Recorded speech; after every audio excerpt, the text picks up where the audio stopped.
So, die Cora ist eigentlich ein sehr ruhiges Pferd, aber es ist auffällig, dass sie im Arbeitsmodus, also wenn es darum geht: „Oh, hier werden jetzt Anfragen an mich gestellt“, doch sehr skeptisch gegenüber Einwirkungen von Menschen ist und zu Reaktivität neigt. Also Zusammenzucken, unüberlegtes Reagieren, sinnloses Reagieren, Vorwegnehmen, ähm, und damit Spannungen sichtbar werden. Das ist hier jetzt sicherlich auch deshalb so ausgeprägt, weil noch alles neu ist, aber es zeigt trotzdem, dass im Kern so was in ihr drin steckt. Hier zum Beispiel wird sie aktiv, obwohl gar keine Anfrage an sie gestellt wird. Ich stehe einfach nur da. Hier sortiere ich einfach nur meinen Stick, wo sie halt dann auch, schon gleich denkt, „Oh, das ist wohl 'ne Einwirkung. Ich mache mal besser irgendwas.“ Hier teste ich ihre Coolness. Sie reagiert auf die Energie vom Fähnchen, obwohl ich ihr deutlich abgewandt bin. Das ist jetzt natürlich an sich keine ungewöhnliche Reaktion, zeigt mir aber, wo sie steht, auf einer Skala von, ja, juckt mich überhaupt nicht, klar, bis hin zu, ich muss erst mal 5 Runden galoppieren, bevor ich wieder zur Ruhe komme. Hier mal Verhalten bei Schreckobjekten, das ist jetzt auch nicht ungewöhnlich. Ähm, Insgesamt aber reagiert sie nicht auf mich, auf meine Körpersprache, auf meine Intention, sondern sie reagiert auf bloße Energie oder auf das, wo sie denkt, oh, das ist womöglich eine Einwirkung, ich mache mal irgendwas, und lässt sich von ihrer Unsicherheit leiten. Mir geht es also erstmal darum, ein entspanntes Pferd zu bekommen, das unterscheiden lernt, wann es gemeint ist und wann nicht. Das erreiche ich durch den gezielten Wechsel von Desensibilisierung und Sensibilisierung, indem ich also einerseits sage, guck mal, unfokussierte Körpersprache, musst nichts machen. Fokussierte Körpersprache, die zum Beispiel auf deine Hinterhand zielt und raumeinnehmend wirkt, hier sollst du reagieren. Und Pferde verstehen das auch ganz schnell, weil sie selbst untereinander auch mit Intention kommunizieren. Ein Schweifschlagen kann nichts bedeuten, ja, da war nur eine Fliege. Ein Schweifschlagen mit Intention, also zum Beispiel in Verbindung mit angelegten Ohren, bedeutet, halt mal ein bisschen mehr Abstand da hinter mir. So, ich beginne immer erstmal mit dem freien Folgen. Den Grundstein dafür hatte ich bereits bei unserem ersten Kennenlernen gelegt. Und hier ist es mir jetzt wichtig, dass sich das Pferd selbst dazu entscheidet, mir zu folgen. Ich fordere es also erstmal nicht auf, mitzukommen durch Schnalzen oder Stick, sondern ich gehe einfach weg. Und ich teste ihre Entscheidung, auch sich mir anzuschließen, auch immer mal wieder, indem ich zum Beispiel abrupt die Richtung ändere. So weiß ich, okay, sie ist mental bei mir. So, und das ist es, was ich grundsätzlich von einem Pferd erstmal möchte, seine Aufmerksamkeit, seinen Fokus. Pferde denken ja von Natur aus weg. Ich will, dass es zu mir denkt. Und diesen Fokus und auch die Bereitschaft, sich mir anzuschließen, das bekomme ich unter anderem dadurch, dass ich dem Pferd zeige, dass ich wie ein Pferd kommuniziere. Also unter anderem durch meine Körpersprache, durch Intention, durch raumeinnehmenden oder begrenzenden Druck und vor allen Dingen durch die gezielte Wegnahme von Druck.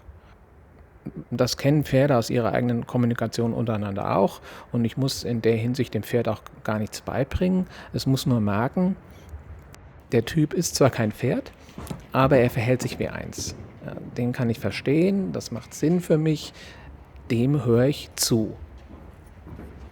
Das ist jetzt natürlich das Idealbild, ja, inwiefern ich dabei dann doch unverständlich fürs Pferd bin und Fehler mache und mir wichtige Dinge entgehen. Da stehen natürlich wieder auf einem ganz anderen Blatt. Hier schicke ich das Pferd jetzt mal auf Distanz, damit es auch lernt, dass wir auch auf Distanz weiter kommunizieren und ich seine Aufmerksamkeit will. Sie kommt dann erstmal ins Rennen, das ist mir aber erstmal völlig egal. Genau darum geht es ja auch, dass wir auch auf Distanz und auch bei hoher Energie auf Kontakt bleiben. Hier bietet sie mir an, wieder reinzukommen, was ja eigentlich genau das ist, was ich will, ja, den Fokus zu mir. Da muss ich aber natürlich trotzdem straight bleiben. Ja, wenn ich das Pferd jetzt hätte reinkommen lassen, dann würde das für das Pferd bedeuten, oh, ich kann das einfordern, wann ich das will. Das heißt, das Pferd würde die Führung übernehmen und ich hätte schlechte Führungsqualitäten demonstriert. Stattdessen lasse ich sie noch 2, 3 Runden laufen und an genau derselben Stelle lade ich sie dann gezielt ein.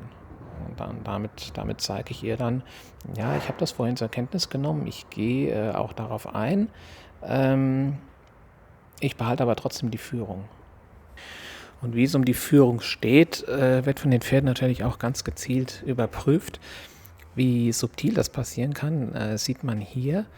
Wir stehen uns einfach gegenüber. Ich stelle keine Anfrage und sie schnuppert ein bisschen nonchalant auf dem Boden rum und dann kommt sie ein bisschen zu sehr in meinen Raum rein. Sie kommt hier nicht frontal begrüßend auf mich, sondern von der Seite mit der Schulter drückt sie etwas in meinen Raum und das ist ganz typisch, das ist eine Riesensache. Hier testet sie, kann ich in deinen Raum rein, weichst du vielleicht sogar von mir zurück, was bedeuten würde, dass sie ranghöher ist als ich und dass ich also von jetzt an auszuweichen habe. Und man sieht auch, wie wenig es von mir bedarf, ihr zu zeigen, habe ich gemerkt, bleib mal da draußen.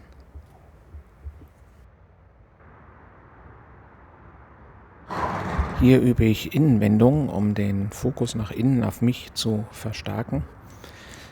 Zum Begriff Führung. Führung ist für mich jetzt nicht, ich bin der Chef und du mein Sklave, also aufgedrückte Dominanz, sondern es ist was, was ich mir verdienen will, wo das Pferd im Idealfall sagt, okay, du kommunizierst präzise und konsequent, du weißt, was du da machst und was du willst und wie du das erreichst. Respekt, du scheinst ein guter Anführer zu sein, das gibt mir auch Sicherheit, dir schließe ich mich an.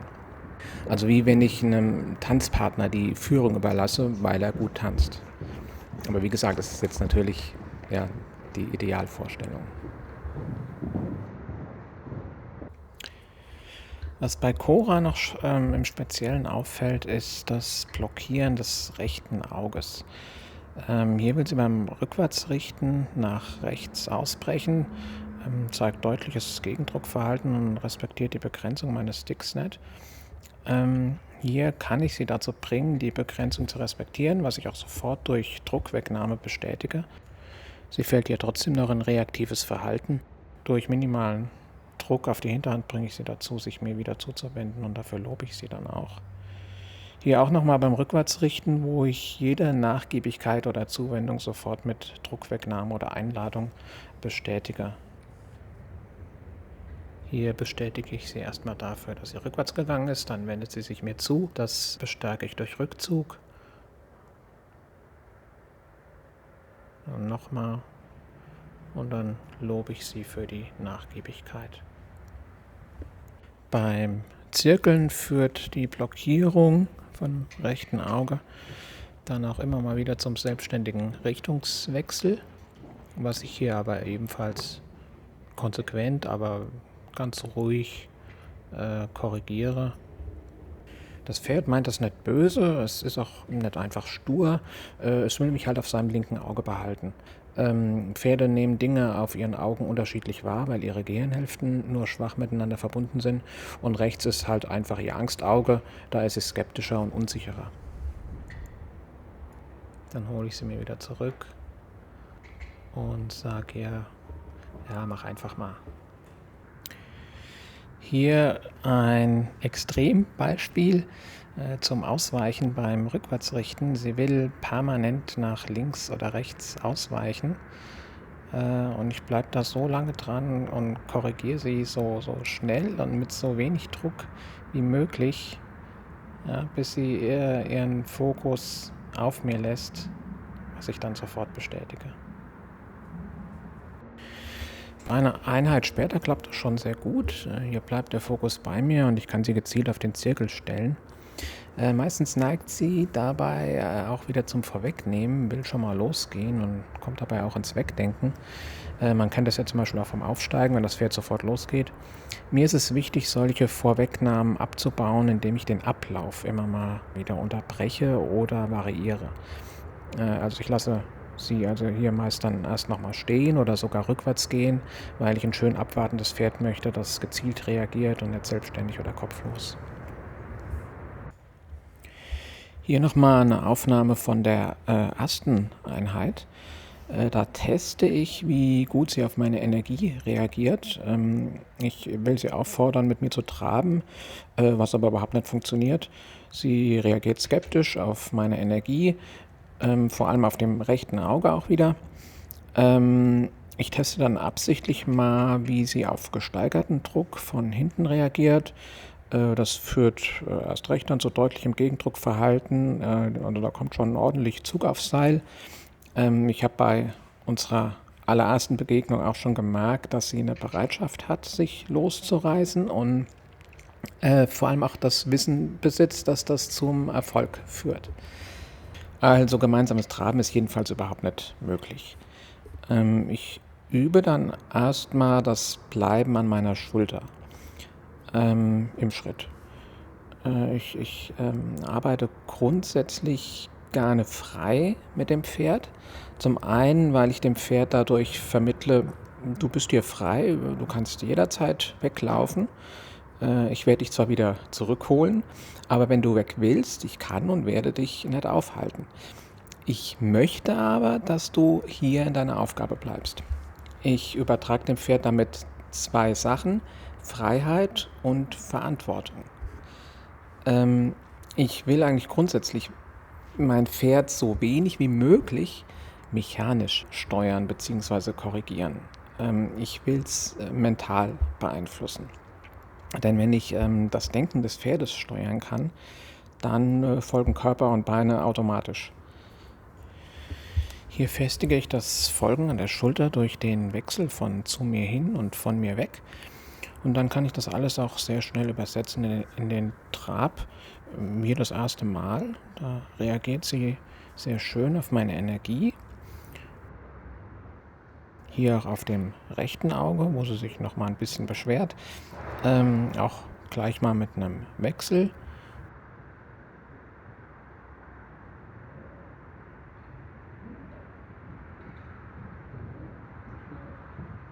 Und hier mit den Pylonen. Das musste ich überhaupt nicht üben, das war hier das erste Mal im Trab.